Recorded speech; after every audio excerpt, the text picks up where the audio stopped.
Assalamualaikum warahmatullahi wabarakatuh. Kenalkan, nama saya Ivan Pedraga Saputra dari Fakultas Teknik Elektro, Universitas Singapura Bangsa Karawang. Sini saya akan membahas tentang post-test dari laporan praktikum yang minggu lalu. Ini ada pembahasan praktikum fisika listrik, gelombang, dan cahaya. Nah, sini ada table of content dari modul 1 yaitu hambatan, modul 2 hukum Ohm, modul 3 hukum Kirchhoff, yang modul 4 kapasitor, modul kelima transformator, dan modul ke-6 gelombang listrik.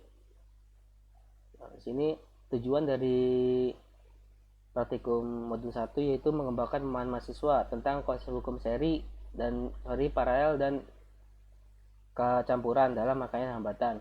Yang kedua, meningkatkan kemampuan mahasiswa dalam menghitung nilai hambatan secara seri, paralel, serta campuran. Yang ketiga, mendorong mahasiswa untuk menguasai keterampilan pengukuran nilai hambatan menggunakan aplikasi dari Proteus. Nah, sini adalah kesimpulannya dari tujuan-tujuan berikut. Yang pertama, itu konsep hubungan rangkaian seri, paralel, dan campuran pada hambatan. Ini dalam hubungan seri, hambatan-hambatan terhubung secara berurutan, sehingga arus yang mengalir melalui masing-masing hambatan memiliki nilai yang sama. Resistansi total rangkaian seri diperoleh dengan menjumlahkan nilai-nilai hambatan-hambatan tersebut. Yang kedua, dalam hubungan paralel, hambatan-hambatan terhubung secara paralel, sehingga tegangan yang diberikan sama pada setiap hambatan. Resistansi total rangkaian paralel diperoleh dengan menghitung kebalikan nilai dari nilai-nilai hambatan tersebut dengan menjumlahkannya. Kemudian diambil kebalikan dari hasil penjumlahan tersebut. Nah, selain itu, mempelajari rangkaian campuran yang merupakan kombinasi dari hubungan seri dan paralel dan rangkaian campuran. Beberapa hambatan terhubung dalam hubungan seri, sedangkan yang lain terhubung dalam hubungan paralel. Mahasiswa akan mempelajari bagaimana mengidentifikasi hubungan seri dan paralel dalam rangkaian campuran, serta menghitung resistansi total dari rangkaian tersebut, dan dengan menerapkan aturan-aturan yang sesuai. Yang kedua, meningkatkan kemampuan mahasiswa dalam menghitung nilai hambatan secara seri, paralel, dan campuran. Yang pertama, hambatan total pada rangkaian hambatan seri dapat dihitung dengan menggunakan nilai hambatan-hambatan individual dengan rumus R seri itu sama dengan R1 ditambah R2 ditambah R3 ditambah R seterusnya. Hambatan total pada rangkaian hambatan paralel dapat dihitung menggunakan rumus berikut. 1 per R paralel sama dengan 1 per R1 ditambah 1 per R2 ditambah 1 per R3 ditambah 1 per R hingga seterusnya. Jika hanya terdapat dua hambatan paralel, yaitu R1 dan R2, maka rumus sederhana yang dapat digunakan adalah R paralel sebagai berikut sama dengan R1 dikali R2 dibagi R1 ditambah R2. Untuk rangkaian kombinasi hambatan seri dan paralel atau rangkaian campuran, langkah-langkah berikut dapat diikuti. Hitung hambatan total dari hambatan-hambatan seri menggunakan hubungan seri dengan rumus seri R1, R2 dan R1 ditambah R2 dan ditambah R3.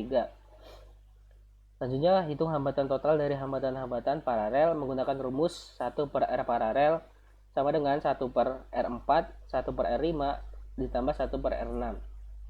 Selanjutnya, jumlahkan hambatan seri dan paralel untuk mendapatkan hambatan total rangkaian.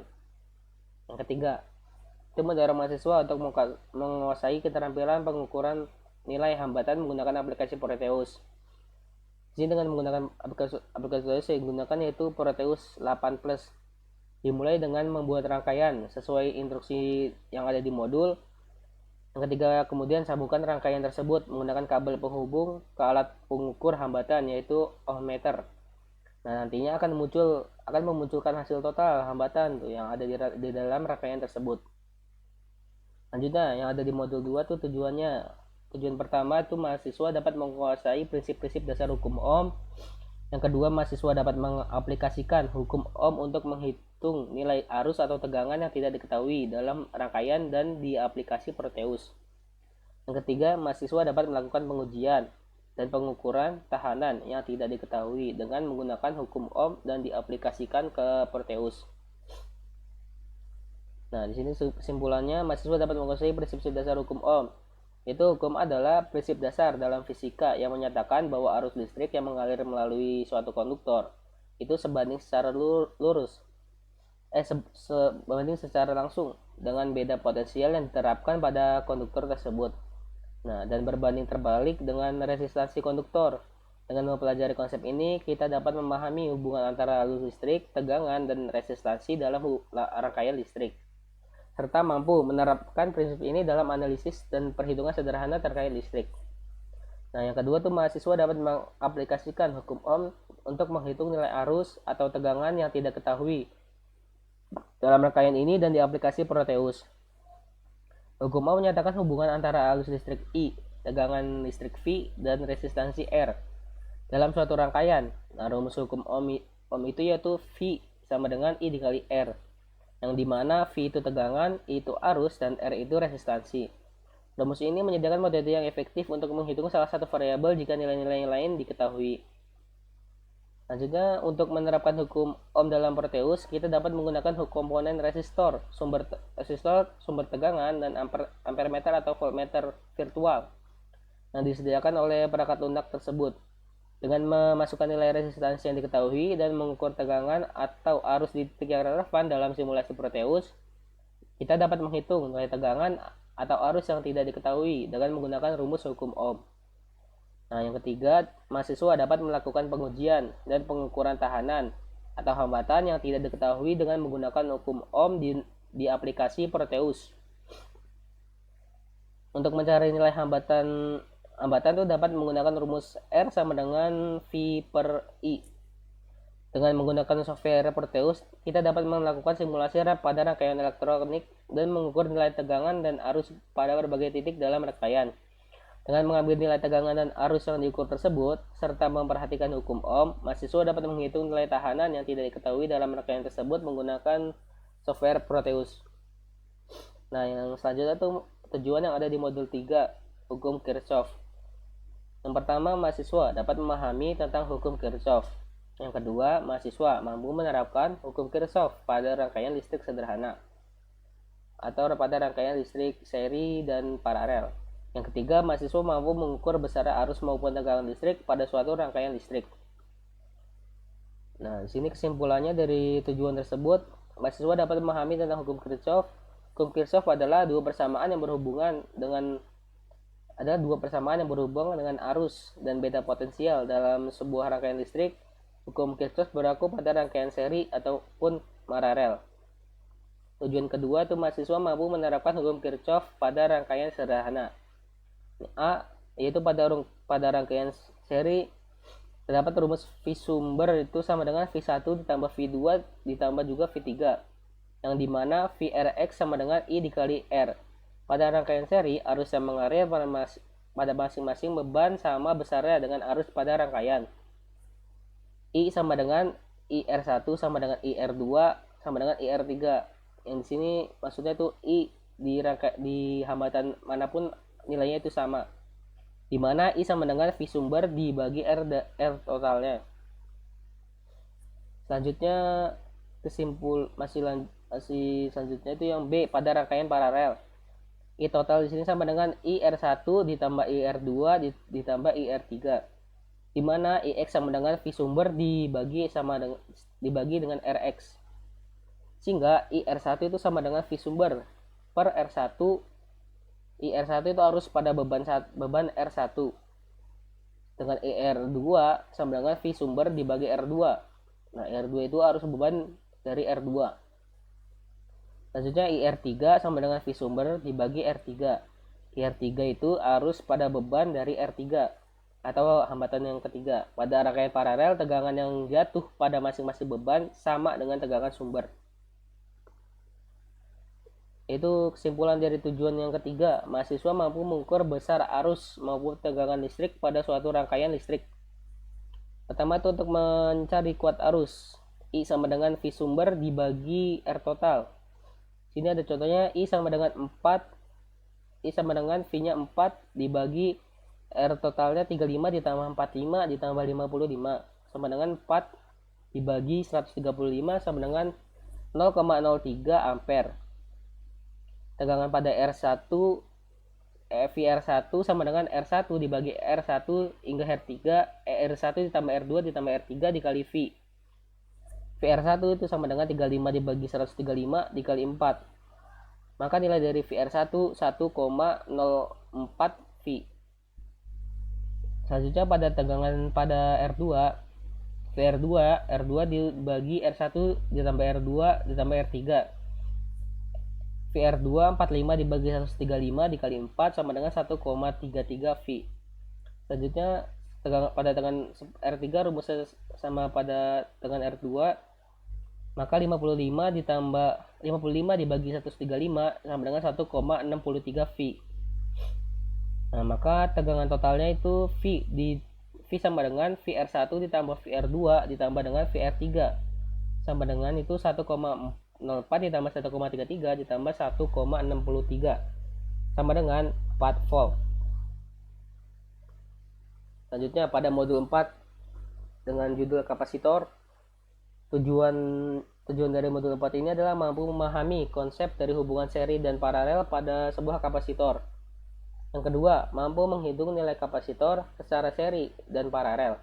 Yang ketiga, memahami cara mengukur nilai kapasitor dengan menggunakan aplikasi Proteus. Nah, kesimpulan dari tujuan yang pertama, mampu memahami konsep hubungan seri dan paralel pada kapasitor. Ketika kapasitor disusun secara seri, kapasitansi mereka tuh efektif akan berkurang. Dalam hubungan seri, kapasitor terhubung seperti rantai, di mana ujung positif kapasitor pertama terhubung dengan ujung negatif kapasitor kedua, dan seterusnya. Ketika kapasitor disusun secara paralel, kapasitansi mereka efektif akan bertambah. Dalam hubungan paralel, ujung positif kapasitor terhubung bersama-sama, dan ujung negatifnya juga terhubung bersama-sama. Yang kedua, tujuan kedua, mampu menghitung nilai kapasitor secara seri dan paralel. Dalam rangkaian kapasitor terdapat dua konfigurasi utama, yaitu seri dan paralel. Untuk menghitung nilai kapasitor secara seri, kita dapat menggunakan rumus sebagai berikut. 1 C total sama dengan 1 per C1 ditambah 1 per C2 ditambah 1 per C3 hingga seterusnya. Sedangkan untuk menghitung nilai kapasitor secara paralel, rumus yang digunakan adalah C total sama dengan C1 ditambah C2 ditambah C3 hingga seterusnya. Selanjutnya kesimpulan yang ketiga, memahami cara mengukur nilai kapasitor dengan Proteus. Untuk mengukur kapasitor menggunakan software Proteus, pertama kita harus membuat sebuah rangkaian yang sedang menjadi objek percobaan, kemudian sertakan alternator dan DC voltmeter, lalu dihubungkan ke rangkaian yang akan diukur. Nah, nantinya akan muncul nilai pada alternator dan DC voltmeter, lalu hasilnya dicatat. Nah, selanjutnya modul kelima itu transformator. Tujuan dari modul kelima yaitu mahasiswa dapat memahami pengertian dari transformator, mahasiswa dapat memahami cara kerja pada transformator step down, dan yang ketiga, mahasiswa dapat memahami perbedaan tegangan yang ada di trafo dengan hasil pengukuran. Berikutnya kesimpulan yang pertama, mahasiswa dapat memahami pengertian dari transformator. Transformator itu adalah sebuah perangkat listrik yang digunakan untuk mentransfer energi listrik antara dua atau lebih sirkuit melalui induksi elektromagnetik. Transformator bekerja berdasarkan prinsip dasar bahwa arus listrik yang berubah dalam satu kumparan primer akan menghasilkan medan listrik yang kemudian mentransfer energi ke kumparan sekunder, menghasilkan arus listrik yang berubah di dalamnya. Dengan demikian, transformator memungkinkan penyesuaian tegangan dan arus listrik yang untuk berbagai keperluan seperti menaikkan atau menurunkan tegangan, distribusi tegangan listrik, atau mengisolasi sirkuit. Dan sudah kesimpulan yang kedua, mahasiswa dapat memahami cara kerja pada transformator step down. Prinsip kerja transformator step down didasarkan pada induksi elektromagnetik. Ketika arus listrik mengalir melalui kumparan primer, ia menciptakan medan magnetik di sekitarnya. Medan magnetik ini kemudian menginduksi arus listrik di kumparan sekunder melalui prinsip induksi elektromagnetik. Juga jumlah lilitan pada kumparan primer dan kumparan sekunder mempengaruhi perbandingan tegangan antara keduanya. Pada transformator step down, jumlah lilitan pada kumparan sekunder lebih sedikit daripada kumparan primer, sehingga menghasilkan tegangan yang lebih rendah pada kumparan sekunder. Selanjutnya kesimpulan ketiga, mahasiswa dapat memahami perbedaan tegangan yang ada di trafo dengan hasil pengukuran. Perbedaan tersebut disebabkan oleh rugi daya yang terjadi di dalam trafo dan resistansi kabel yang digunakan dalam pengukuran. Rugi daya dalam trafo terjadi karena adanya hambatan dalam kumparan primer dan sekunder atau karena penyebaran arus yang tidak merata di kawat penghantar yang mengubah energi listrik menjadi panas. Rugi daya tersebut mengakibatkan penurunan tegangan pada kumparan sekunder sehingga output yang diukur menggunakan multimeter itu lebih rendah dari nilai yang diharapkan. Nah, resistansi kabel juga menyebabkan perbedaan hasil dalam pengukuran, terutama jika diukur melalui pada titik yang jauh dari trafo. Resistansi kabel menyebabkan penurunan tegangan saat mencapai titik pengukuran karena hilangnya energi listrik dalam bentuk panas akibat resistansi dalam kabel. Akibatnya, tegangan yang terukur menggunakan multimeter itu akan lebih rendah daripada tegangan yang sebenarnya yang ada pada output trafo. Nah, yang terakhir itu ada modul 6, gelombang listrik. Tujuan dari modul 6 itu mahasiswa dapat mengetahui berbagai jenis gelombang listrik. Nah, selanjutnya juga mahasiswa dapat memahami hubungan amplitudo, frekuensi, dan periode pada gelombang listrik. Kesimpulan yang diambil tuh mahasiswa dapat mengetahui berbagai jenis gelombang. Nah, di dalam praktik ini kita dapat mempelajari dan memahami berbagai jenis gelombang listrik, termasuk tuh gelombang sinus, gelombang kotak, dan gelombang segitiga. Nah, kita juga tuh dapat mempelajari sifat, karakteristik, dan aplikasi itu dari masing-masing jenis gelombang tersebut. Misalnya gelombang sinus tuh memiliki bentuk yang berkelanjutan atau bergantian seperti gelombang suara, atau sementara tuh gelombang kotak tuh memiliki bentuk yang berubah-ubah ketika berubah-ubah antara tingkat maksimum dan minimumnya. Sedangkan gelombang segitiga memiliki bentuk yang menyerupai segitiga dengan peningkatan atau penurunan yang lebih gradual dibandingkan gelombang kotak. Dengan pemahaman ini, kita dapat tuh menerapkan konsep ini di dalam berbagai bidang seperti komunikasi, elektronika, dan pengolahan sinyal. Kesimpulan yang kedua, mahasiswa tuh dapat memahami hubungan amplitudo, frekuensi, dan periode pada gelombang listrik. Nah, sini amplitudo itu merujuk pada tingkat kekuatan atau tingkat tuh maksimum dari gelombang listrik. Lanjutnya tuh frekuensi itu mengacu pada jumlah siklus atau getaran yang terjadi dalam suatu periode atau satu dalam bentuk sinus tuh satu kali naik turun itu adalah satu amplitudo, sedangkan tuh periode adalah waktu yang dibutuhkan untuk satu siklus gelombang listrik itu untuk lengkap. Nah, terima kasih atas perhatiannya. Sekian sekian dari saya. Assalamualaikum warahmatullahi wabarakatuh.